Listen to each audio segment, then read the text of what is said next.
Hello, everybody. This is Lance Danger, and this is video number 200 here on the YouTubes. And to kind of celebrate, kind of to make it like the 100th video that I did late last year, where I talked about why I make superhero comics as an independent creator, I kind of want to go over a mission statement I wrote sometime in 1997, I believe. I was pretty much fresh out of high school. I typed this up on a computer that my father actually shipped to me. I was in Puerto Rico at that time living there, and my father in New York, of course. So he had shipped over a computer for me after I had graduated high school. And I remember it was a NEC desktop computer, and it was actually pretty good for its time. But that enough of reminiscing about that. Like, the main important thing is that I used and abused that computer so much. I really took advantage of it, especially creatively in terms of writing, actually. Like, even though back then the computer coloring was already having its initial boom, it had been becoming more mainstream to use computer coloring in comics and prints and such. But at that time, I was very hesitant to use the computer for coloring and whatnot. Like, that's something that evolved over the next few years when I decided to finally give it a shot to see if that would help with my comic book creating endeavors. But anyway, I digress. I used the computer mostly aside from school. I used it mostly to write scripts for my webcom, for my, well, what eventually became my webcomic, Fred Peterson, the Mighty Warlord. As I had stated before, I had done the Mighty Warlord as a comic book series in notebooks all throughout high school. So I did well over 50 issues of the Mighty Warlord all in notebooks. I might make videos showing them off someday, who knows. But I took the initial stories and I rewrote many of the things and actually gave more of a backstory to the characters, especially the main characters. And I started to write those scripts on that computer, on one of the earliest Microsoft Word versions of the program. And I also had a program that came in a package of CDs that the computer came with. I think it was like Printer Pro or something like that, that you could like print postcards, and you can do print out designs to make t-shirts and things like that. Well, it had like these templates for newsletters, and I used one to actually write a mission statement for my comic book studio, which back then it was named Prospecto Arts. It was a name given to it by one of my best friends, my best friend Alfred. He was the one that came up with that name as a suggestion for like a comic book studio, since I also used a lot of characters that he had created, and sometimes we would co-write stories together. So I just kind of sat down and just wrote that mission statement, and I had found it years later in my room while I was organizing some stuff, and I actually found it intriguing that I had written that all the way back in 1997, 1998. It was a Windows 95 machine, and I found it and read through it, and it was interesting. Like, I just was fascinated by how passionate I was when I wrote that mission statement, and eventually I turned that into a blog that I posted on the Truthful Comics website, and later on I posted it through my own personal website as well.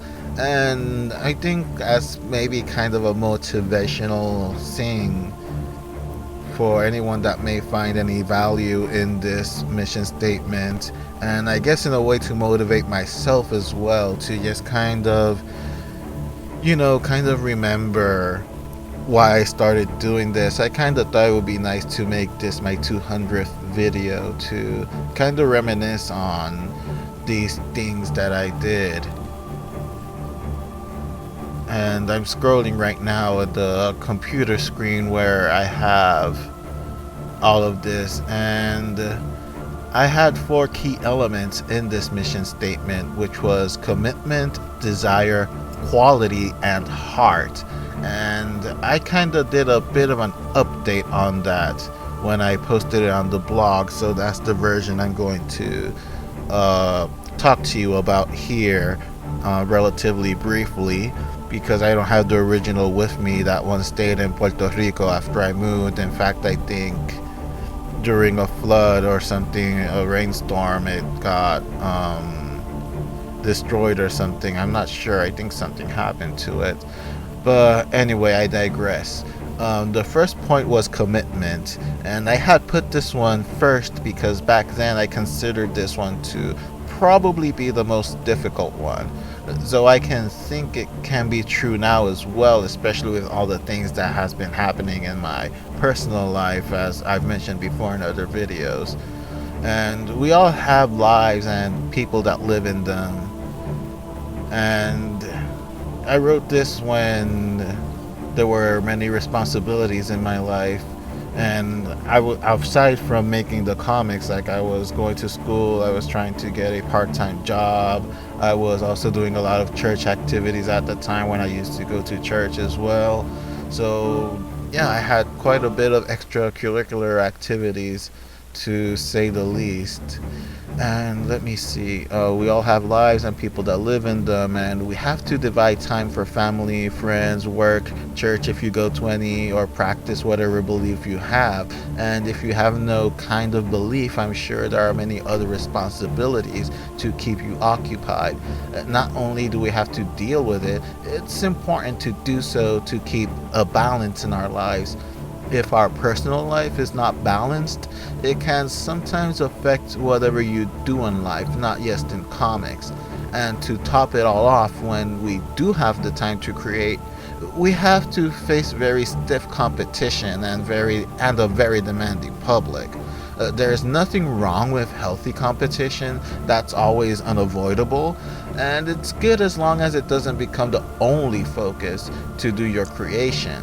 There will be times fans, other creators, or just people that are filled with ill intent that will always try to put you down.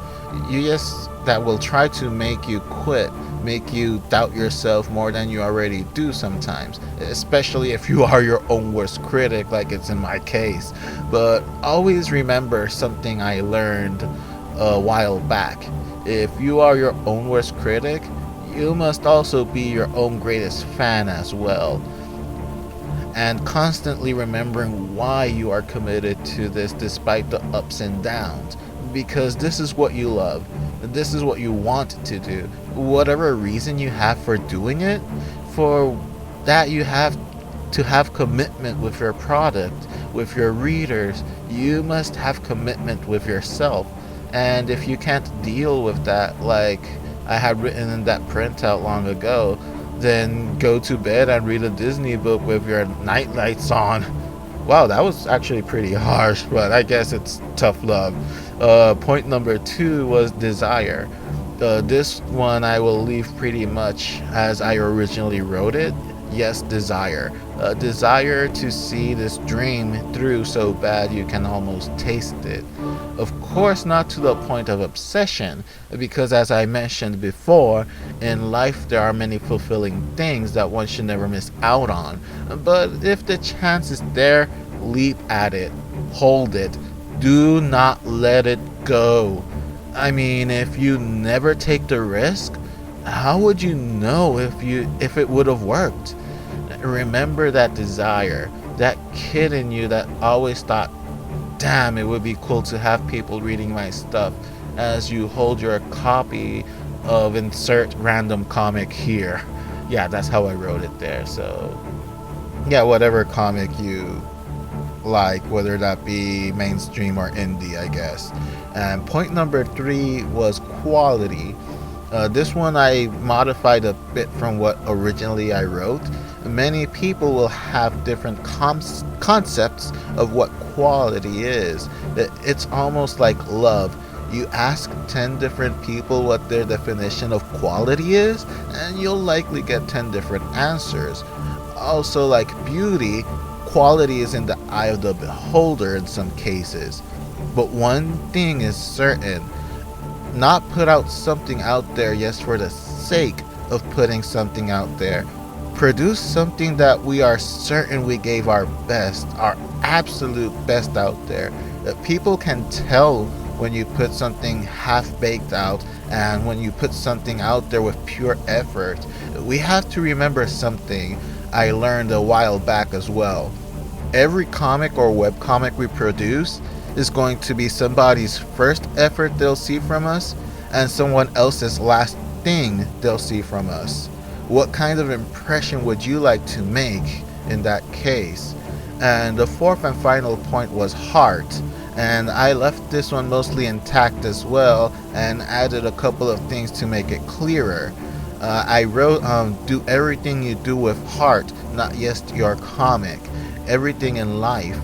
People like with quality can tell when you do something with your heart completely into it. Not to show off, not to be better than someone else, but for the pure joy of doing something that you absolutely love. Chances are you'll come across people that will love your works for that. But again, always remembering there are other things in life that are fundamental. For as hard as this whole process is, never forget the beautiful things in life that you can always find around you. Again, you can believe in whatever belief that you have or you don't have, but you have to remember the things that make life worth living. Don't ever take yourself too seriously. That's why, in a way, I don't see this studio as a studio. It's almost more like a family. The band of misfit toys that saved Christmas in the end. Look at the world around you from time to time, and you just might be surprised at what it has to offer. And that was pretty much the long and short of it. And I would like to finish this video off relatively like I had finished the blog as well, which was the last sentences of that original mission statement. And those last sentences were, be prepared. This will be difficult at times, stressful, excruciating, maybe even painful at times for you and everybody around you. But just remember, in the end, when you're holding the very first issue of your very own comic right there in your own hands, in all its paper and ink glory, or staring at your screen or mobile device, reading comments from people all over the world, reading your webcomic, holding a piece of your dream materialized, you'll think the same thing I thought. It was worth it.